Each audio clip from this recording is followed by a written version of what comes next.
Magnus Carlsen is the greatest chess player of all time, and in this video, he destroys Grandmaster Wesley So with a new opening that is so shocking. Wesley So said he might quit professional chess forever. Now, this game took place in the finals of the 2020 Banter Blitz tournament, and Magnus Carlsen was playing as white, and on move 1, he busts out part of his idea. Here, he goes for the absolutely diabolical move 1F3. Now, at this point in the game, Wesley So is already laughing his ass off. He had no idea what was going on. He went E5, gaining control of the center, very logical move, but here on move 2, Magnus continues down the path with the move King to F2. Oh my goodness, if you're wondering why this move here deserves 2 exclamation points, let me ask you a question. Do you really think you know more than Magnus freaking Carlsen? I didn't think so. Now, Wesley So, D5, again controlling the center, and here on move 3, Magnus Carlsen, he plays a brand new move that has never been played before in the history of chess. He busts out his new idea with the move E3. Now, if you're asking what is Magnus Carlsen's idea here, well, his new strategy after going F3 and then King F2, he wants to go Bishop B5 and D4, which somehow, some way lets him fight for the center of the board. Now, Wesley So, Knight C6, logical move, but here, boom, Bishop B5 from Magnus. Here we go. Now, Wesley already starting to choke a little bit under the pressure. The best moves are Bishop D7, Knight F6, or Bishop D6, all logical moves. Instead, he plays Knight to E7. Of course, Wesley So's idea is he wants to recapture on C6 if the white bishop ever takes the knight on C6. However, that knight really does belong on the F6 square instead. So now Magnus, he just continues his idea, D4, trying to fight for the center after his ludicrous King F2 opening. Now Wesley A6, putting the question to the bishop, do you want to take or retreat? And here Magnus retreats. He does not want to lose that bishop pair this early in the game. And now Wesley, he takes on D4, white takes back, and somehow, someway, white seems to have a somewhat playable position in the opening. Now Wesley, part of his idea is being revealed, Knight to F5. That knight is actually decently placed on F5. It is putting pressure on that pawn on D4. And of course, Magnus defends Knight E2, perhaps the best square for the knight, given that F3 is currently occupied by the pawn. And now from here, Wesley So, he just finishes development with the bishop and then castling. So Bishop D6, then C3 from Magnus, and short castles. So far, Wesley So playing very classical chess, simply fighting for the center of the board. And now Magnus, he continues to show his chess genius. First, he goes Knight D2. I mean, that looks normal. It's definitely not going to C3 here. But then after Wesley's Rook E8, Magnus plays the move Knight F1. Really not a bad move. I mean, the knight from here controls the E3 square. It might jump into E3, try to trade off Black's knight, then perhaps Bishop E3 or Bishop F4. I mean, Magnus making his new opening idea work. Here we go. Now Wesley, Bishop D7, simply supporting that knight on the C6 square. Good stuff. And of course, in the future, there may be some potential attacks based on knight takes D4, revealing the attack on the bishop on A4. So Magnus simply retreats, Bishop C2, getting that bishop out of the way of those X-ray attacks, and also attacking the knight on F5, putting some pressure on the black piece. And here, Wesley So, he makes perhaps his first big mistake of the game. This move looks logical. He goes Queen H4 check. And of course, the queen is putting pressure on the king, but here Magnus just swats it away with G3. And of course, there are no sacrifice ideas on the G3 square because Magnus has that G3 square so well protected with the knights on F1 and E2. So from here, Wesley is forced to go back with the queen, but truth be told, the queen actually was better off on D8 than it is F6. So Wesley So wastes a tempo getting the queen from the better D8 square to the weaker F6 square and gives Magnus the free move G3. And here, Magnus is already better. However, just as fast as he got the advantage, he throws it away with the move at Bishop F4. Now, instead of this, Magnus should have continued with the more obvious idea, H4. I mean, Magnus just loves this move, pushing the pawn down the board. He plays it in so many of his games. I'm really surprised he didn't try it here. Now, the problem with Bishop F4 is revealed in this really crazy line from Black where he goes Knight to H4. And technically, that move is not a knight sacrifice. Here, I'll show you the idea real fast. Knight H4, and obviously G takes H4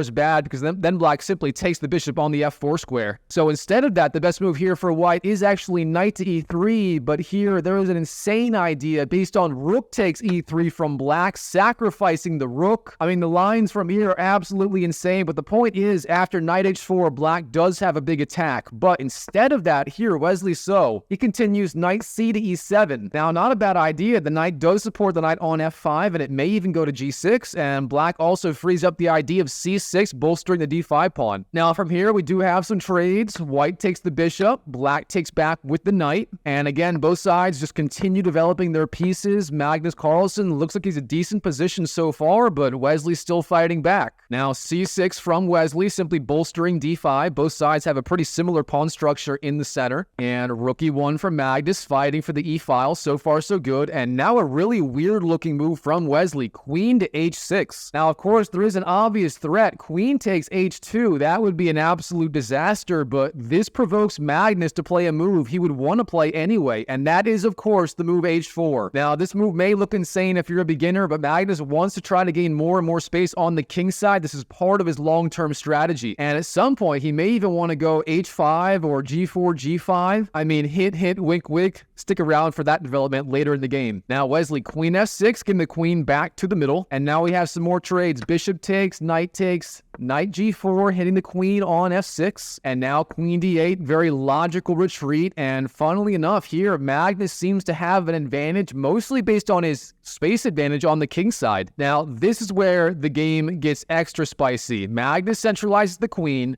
and Wesley So takes the opportunity to counterattack on the queen side with the queen. Of course, the threat here is simply queen takes b2. That would be an absolute disaster for Magnus if he allowed that. So, of course, b3 on the board. Wesley goes queen to b5, offering a queen trade. And now Magnus, he simply provokes Wesley So into grabbing that pawn on b3 with the move a4. Oh my goodness, Magnus Carlsen, what the heck are you thinking in this position? Wesley, he just takes the pawn. And now Magnus, he's down material. His pawn structure is destroyed. What was Magnus thinking? I mean, he goes rook e to b1, threatening the queen, but Wesley says, nope, I'm just going to retreat and offer a queen trade. Now, of course, Magnus, queen d2, he has to keep the queens on the board for now, but this is not looking good for Magnus. Now, a5, locking the queen side, solid move, knight e5 from white, and queen a6. Okay, very interesting maneuver. The queen gets out of the way, and knight c4 is a potential idea from black. And now Magnus showing his flair. I mean, he must be the only guy who can pull off an idea like this, but in this position, he goes for it with the h-pawn, h5 on the board. Oh boy, Magnus might even want to go h6 at some point, trying to get some weaknesses on the king side from Wesley So. Now, f6, trying to control the e5 square. The knight has to go back, knight ed3, and now knight c4 from Wesley, of course, hitting that queen. Now, Magnus, queen a2, not a bad square for the queen, b6, bolstering the queen side, and Magnus, g4. He's just gaining more and more space. Was this part of his original strategy with f3 and king f2, gaining more and more space on the king side? I don't know, but it's pretty cool to watch. Now, Wesley, knight d to f6, rerouting the knight, and rook e1 from Magnus, fighting for control of the e-file. Okay, Wesley, queen b7. He's got to get his queen back to the game at some point. Good move. And knight e6 from Magnus. Wow, that knight on e6, currently a monster. Okay, Wesley, queen to d7. Rook takes e6 is now a threat. So Magnus, of course, bolsters it, knight d to f4, but Wesley So, he tries double rooks, rook e8 coming next, trying to put more and more pressure on the knight. So, of course, Magnus does the same, and now both sides double rooks. That is a ton of tension on the e-file here with these rooks. Now, Wesley, knight f7, simple retreating move. Queen b1 from Magnus. The queen maybe wants to go to d3 or f5 next. And knight g5 from Wesley. That, of course, was the idea of knight f7. He wants to challenge this very powerful knight on the e6 square. And now we have some trades. The knights come off the board. The rooks come off the board. And here, Magnus does not want to take on e7. Then after rook takes, queen takes, Wesley So would dominate this e-file. So, of course, Magnus avoids that. Instead, simply knight to d3, offering Wesley the trade, at which point he would have control of the d-file. Now, keep in mind, in this position, Wesley So is still up a clean pawn. White doesn't have a pawn on b3. Wesley So is one on b6. So Magnus is still struggling here. Now, Wesley, rook to e6. Perhaps he wants to go queen e7 or queen e8 next. Now, Magnus, knight e5. And yes, queen e7 on the board. That was Wesley So's idea. Now, Magnus Carlsen, rook e2. Kind of the same idea. Both sides pretty much have to pressure this e-file here. However, here, Wesley So's next move triggers a change change of plans from Magnus. Here, Wesley goes h6. And as soon as Wesley played this, Magnus Carlsen immediately recognized an idea. Instead of going queen e1, he immediately jumps in with the queen to the f5 square. Of course, this move h6 does weaken these light squares around the king, so Magnus wants to immediately jump in. And here, Magnus Carlsen's queen, if it ever gets into the queen side infiltrating, that is going to be very, very bad for black. So Wesley So has to block it. And the simplest way is simply queen f6. And here, there is simply no way for Magnus to penetrate into the position. However, instead of that, Wesley So, he cracks under the pressure. Oh no, Wesley instead, he plays the move rook f6. He put the wrong piece on the f6 square. Oh no, here Magnus, queen c8, he's infiltrating. No, oh no, queen f8, Magnus takes, and then he goes knight takes c6. Magnus wins back the pawn. He has control of the e-file, and as you can see with this eval bar on the left side of the screen, Magnus is just up a clean pawn here. Is Magnus actually going to win the endgame? Let's find out. Okay, Wesley So, king f7, getting the king into the game. Magnus, rook e7 check, good move. King f6, and now rook d7, threatening the pawn on the d5 square. Is Magnus going to win a pawn? Okay, Wesley, rook c8, counterattacking against the knight, but here, knight e7, the knight has plenty of threats. Now, king e6, this looks dangerous, but rook a7, so far so good for Magnus. Rook f8, knight f5, rook f7, offering that rook trade. Magnus Carlsen declines, and he goes knight takes g7, winning his first pawn. Of course, Wesley cannot take the knight because the rook on a7 defends it indirectly. Now, king f6, rook takes, king takes, and knight f5. In this position, Magnus is again up a clean pawn. Oh, this is going to be tough for Wesley So. Okay, knight b2, king e2, knight takes a4. Wesley equalizing material, but now Magnus wins the pawn on h6. And now from here, Magnus, he just reorganizes his pieces, and eventually he manages to push the h-pawn down the board to h6. This pawn is a menace. Now the king is stuck here trying to be in the square of the pawn. Now king g6, threatening the pawn, knight e7, the king takes, and the knight takes d5. Again, Magnus here in the endgame, still up one clean pawn. He has 4 pawns versus the 3 of black. That is going to be enough to win the game if he plays accurately. And from here, that is exactly what happens. Magnus Carlsen just showing his trademark endgame technique. He pushes his pawns, it is too much, and in this position, Wesley So, he simply resigns to Magnus Carlsen as he is dead lost. Wow, what a game by Magnus Carlsen, winning with the unbelievable opening strategy with f3, king f2, and then the opening novelty e3, intending bishop b5 and d4. Wow, what a game. Now, if you enjoyed this video, go ahead and check out my Magnus Carlsen playlist, and I will see you on the next video.